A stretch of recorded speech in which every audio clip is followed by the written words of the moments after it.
La clonación es el proceso por el que se consiguen copias idénticas de un organismo, célula o molécula ya desarrollado de forma asexual. Se originan individuos casi idénticos entre sí y muy parecidos al donante. La razón por la que se parte de un animal ya desarrollado es porque la clonación quiere obtener copias de un determinado animal que nos interesa, y solo cuando es adulto conocemos sus características. Además, se trata de hacerlo de forma asexual, ya que la reproducción sexual no nos permite obtener copias idénticas, ya que este tipo de reproducción por su misma naturaleza genera diversidad. ¿En qué consiste la clonación? Consiste en reprogramar una célula somática para que empiece el programa embrionario.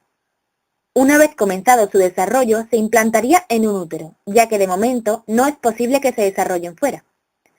Aunque actualmente se dispone de tecnología adecuada, tanto para conseguir que las células vivan y crezcan fuera del cuerpo, por las llamadas técnicas de cultivo celular, como para implantar embriones generados in vitro, mediante las técnicas de manipulación de embriones. ¿Qué dificultades presenta? Las células de distintos tipos que constituyen el ser vivo pueden vivir y crecer en un cultivo, pero es muy difícil que den lugar a un nuevo individuo porque se limitan a dividirse y producir más células especializadas como ellas. Aunque tienen la información de cómo hacer el ser vivo, la especialización ha hecho que pierdan memoria, es decir, solo recuerdan la parte de información que usan habitualmente y no pueden reprogramarse y empezar de cero a producir un nuevo ser.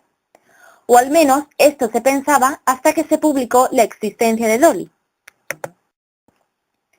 El caso Dolly. Dolly ha sido el primer animal clonado. La célula utilizada procedía de un cultivo de células obtenidas a partir de la ubre de la oveja que se quería clonar. Se tomó el núcleo de esa célula, que es la parte que contiene el ADN y por tanto la información, y se fusionó con el citoplasma de un óvulo procedente de otra oveja, al que previamente se había eliminado el núcleo. Esa célula se transformó en un embrión unicelular y comenzó el programa embrionario, de manera idéntica al que se obtiene por la fusión de un óvulo y un espermatozoide. Tras unos días de crecimiento in vitro, el embrión se implantó en una madre de alquiler, y 148 días después nació Dolly, una oveja genéticamente idéntica a la de partida. El proceso de obtención de Dolly, además de ser muy costoso, fue el único resultado positivo de 277 intentos. Tipos de clonación según el objetivo. Se habla de dos finalidades distintas para la clonación. En primer lugar, la clonación reproductiva. Esta está dirigida al nacimiento de individuos completos genéticamente idénticos. Implica la implantación del embrión clonado en el útero de una madre y el desarrollo del mismo y el nacimiento de un individuo. Se obtiene un individuo genéticamente idéntico sin necesidad de relaciones sexuales.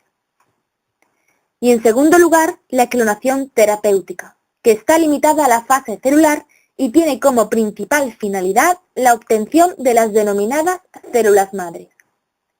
Las células madres son células capaces de reproducirse indefinidamente y que, estimuladas adecuadamente, pueden evolucionar y diferenciarse hacia cualquier tipo de tejido, ya sea piel, tejido nervioso o muscular.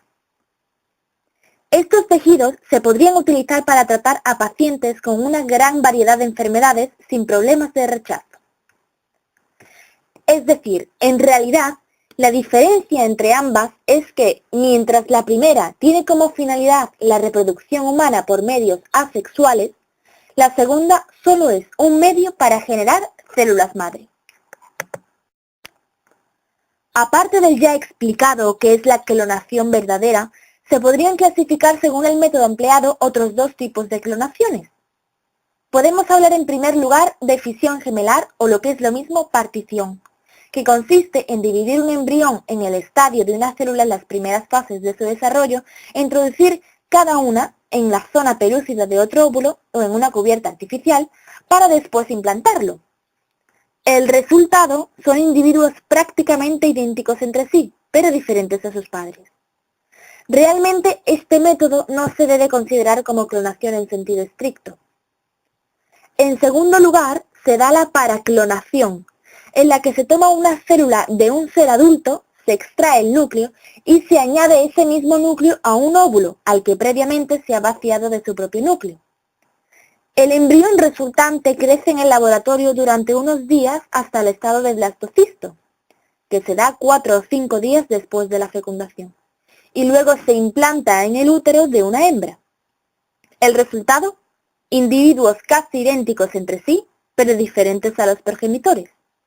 En este caso se pierde una generación, ya que el embrión donante del núcleo se destruye.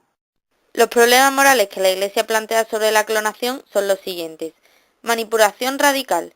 Se trata de una manipulación total en el orden genético de una persona, en el cual está formado por los cromosomas del padre y de la madre. A la vez, se pervierten las relaciones fundamentales de la persona humana, como la consanguinidad, el parentesco, la paternidad y la maternidad.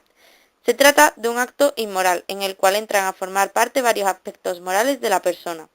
Y se trata del producto de una ciencia sin valores, en la cual no importa crear seres nuevos de manera antinatura y manipulándolos de forma ilimitada. La condena que la Iglesia Católica hace de la clonación humana parte del hecho de que tal técnica científica manipula y excluye la creencia católica de la relacionalidad y complementariedad propias de la procreación humana, instrumentalizaría al embrión y a la mujer que al llevar al individuo clonado en su útero y pervertiría las relaciones fundamentales de una persona humana desde el punto de vista de la religión católica. Unido a todo esto, el documento indica que la clonación reafirma opinión religiosa de la que la persona puede dominar la existencia de otras incluso programando su identidad biológica, cosa que ninguna persona tiene el derecho de hacer.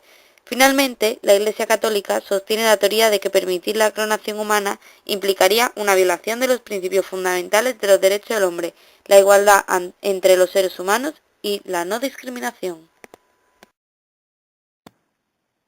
Aunque realmente las investigaciones de clonación abrirían las puertas a la cura de enfermedades como el Alzheimer y el Parkinson, pensamos que un embrión es un ser humano en desarrollo, independientemente de la etapa de crecimiento en la que se encuentre, y que no es ético crear embriones con un fin instrumental para luego destruirlos, además de que no se sigue el curso real de la naturaleza y de la vida.